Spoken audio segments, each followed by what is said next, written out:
Hi, this is Simon with Trade and Perform Coaching doing the trade review for Tuesday, January 21st, 2014. So today was a little bit of a challenging day for a lot of traders. And so I kind of want to go through the day. And one of the things I also want to address is how do losses or how does an individual daily loss fit in to the larger scheme of things in terms of being able to make profits or losing money or making money, and how do I determine when I'm going to stop trading for the day, and how do I determine when I'm going to continue making trades, right? So the first thing I want to look at is this morning and go back to the volume profile that we started off with. And in the volume profile, one of the things I had discussed, let's find the daily here for the S&P. Okay, if you look at the market preview, which we had in here, I was very clear out of the gate. If we did not hold, if we could not get above this prior resistance area, this 1846, right? And certainly this area right here, this 1845, 1846, became extremely critical, right? By the same token, the holding above prior days highs at that 1840 level was very critical. And I said if we were unable to break above, right, the next area that we had was gap fill, right? And so that we could have one or two scenarios. We could open drive higher, right, to new highs, come back in and move up. That was one scenario, but I mentioned there was no news to move the market, right? No news to move the market usually ends up in balance. And I thought another possible scenario would be that we had the overnight move stolen from us, right? We opened here, we opened here, we pulled down here, and we kind of did one of these jobs right here. That was one scenario that I had outlined. Again, it's in the video right below here, right?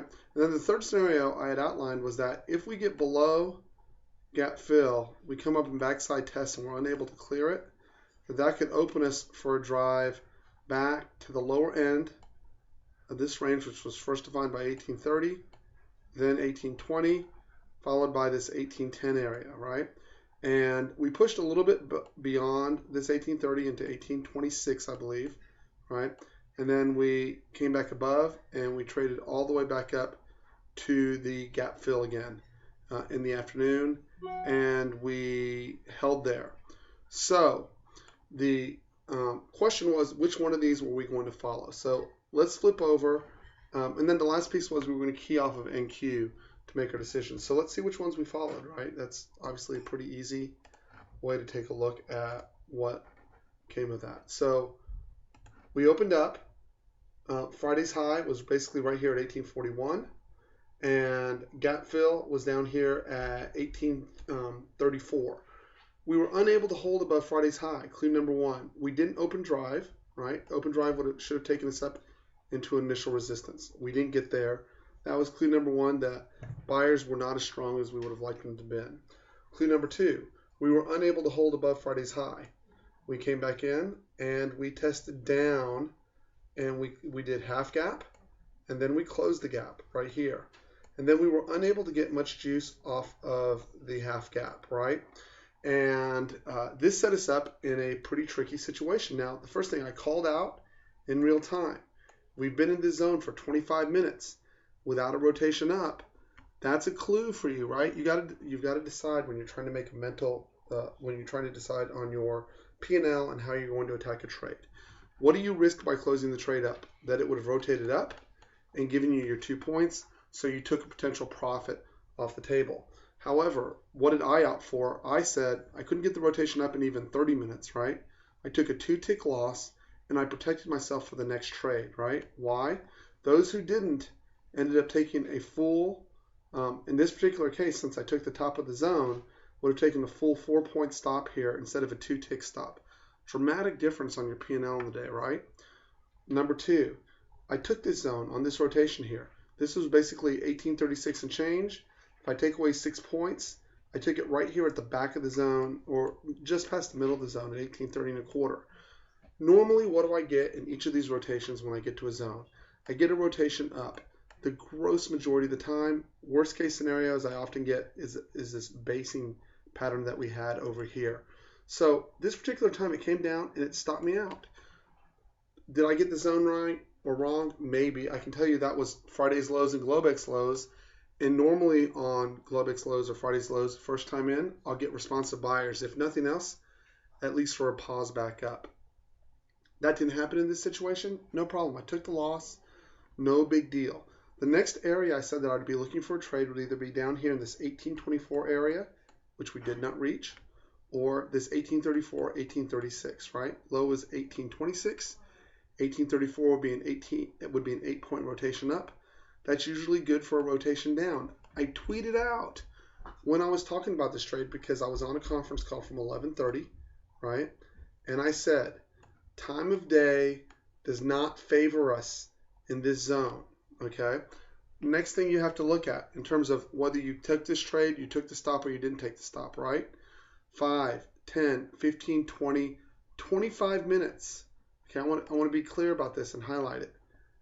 5, 10, 15, 20, 25 minutes right here. Okay, you could have exited this trade completely. I don't know why I'm bothering spelling this out. That's a little retarded, but we're going to go with it anyways. Completely flat right here, guys. Okay, that's two trades. One here, essentially flat. One here, essentially flat, where time of day didn't benefit you, and one stop on the day. Okay, that's net loser for the day on what turned out to be a fairly challenging day, right? Of 3 points. Now, when I look at that mentally for my structure, would have I liked to have gotten that day correct? Hell yeah, I like making money. I'm in this business to make money. I like making money. I dig making money. I don't walk around going, woohoo, every trade I have is a winner, right? We see plenty of that on Twitter and stock twits. I don't do that. But I do like making money. I work really, really hard to make sure I can make money. But when I can't make money, I work really hard to make sure I don't have my ass beat. Now, I did speak with one of my coaching clients today, and he came back to me and he said, well, in the last week I've had 6 stops, is what he said. And he was down a total of, on those 6 stops, I forget what his total down, but he said net for the week, he had been down 7 points. Well, 8 points is my one-day stop, right? That's the one day, actually more than that. It's almost 10 points is my single day I don't trade anymore. It's not a big deal to me, right? He's down over this period of time 8 points, and I asked him to go back and look at the 6 trades that he got stopped on, right? How many of those trades had exceeded 25 minutes? Of those 6, 4 of those trades had exceeded 25 minutes. He could have stopped the amount he was down dramatically. What does this bring us back to, right? If we take a quick look, and again, I realize that I'm a little bit tight on time, so I'm going to pause here, and then, okay, guys, this is going back, including today. This is, let's count off the days to make sure I got them right. 1, 2, 3, 4, 5. Okay, this is the last 5 trading days. In the last 5 trading days, we've had a trend day down. We've had a trend day up.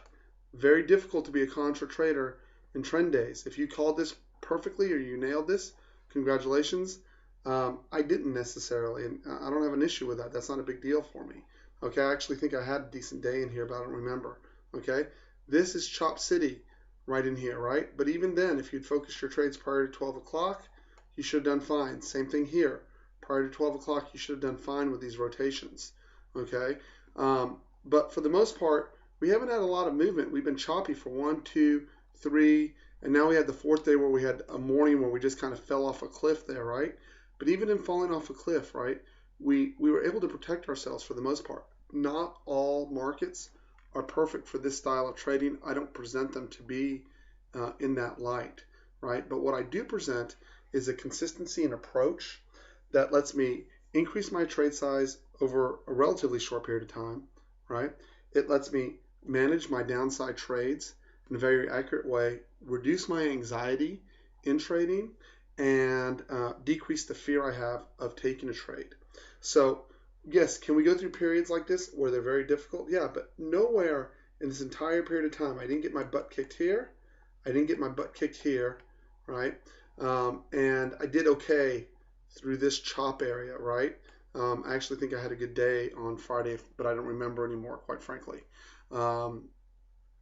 If I can survive this part, when the market gets back to having nice clean rotations up and down, right, I will make a killing and I'll have almost nothing. I'm either flat or slightly up at this point. I need to go back and look at my last couple of days.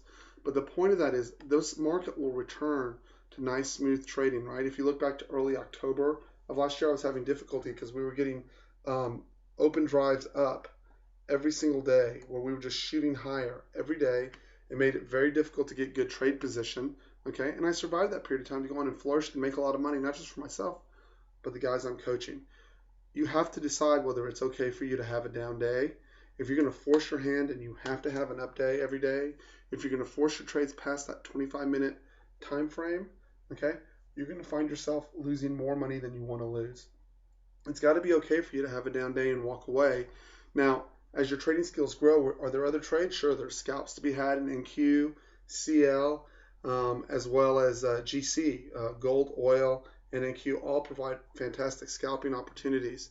But you've got to have a perfection in one particular area before you can move and grow in another. That's just what we call about the fundamentals of trading, fundamentals in basketball or anything else. And then you add nuances as you keep going. But if you're only acceptable out on a day, is your only measure is by having a good day, is did I make money or did I lose money? You're setting yourself up to have your butt kicked in this market. And I can't tell you how many people I speak to that have been doing this for 2 and 3 and 4 years, right? And they have 1 month profitable, 1 month losing, 1 month profitable, 1 month losing, or it goes day to day or week to week in that flip-flop manner, okay? And that's why it's important that you stay consistent, manage your downside when it's not working perfectly for you, right? And then turn off the noise of everyone else you're following and everyone who goes, well, we called this market and this was exactly what we looked for, and bingo, it was set up. So I think I've said enough in that area. I've gone a little bit further than I wanted to go. The other key to today, right, by the way, was that I did say, in addition, I would key off of NQ.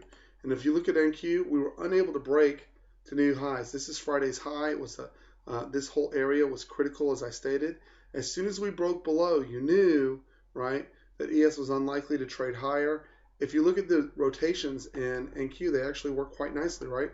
White zone provided a beautiful trade to the upside. This is from 35.95 essentially to 3600. It's a good trade, and we all know that 3600 had become pretty key.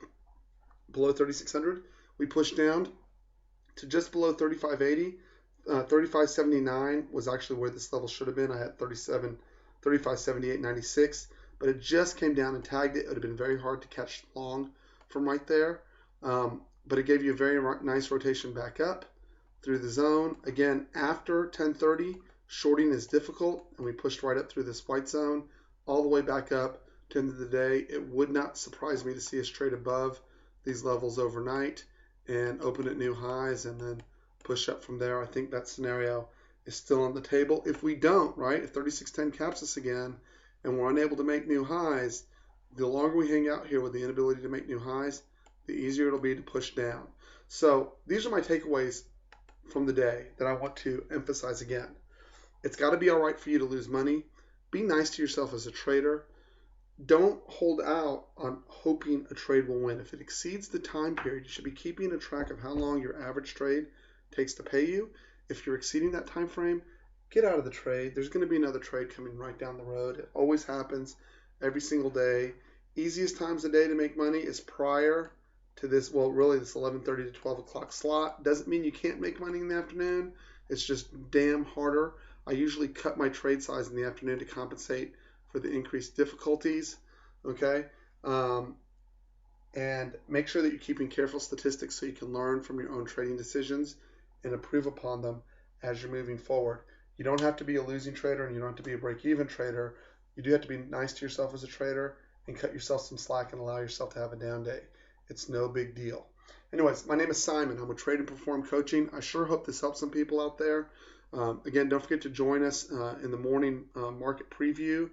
And it looks like I am pretty much at a waiting list at this point on the one-on-one coaching services.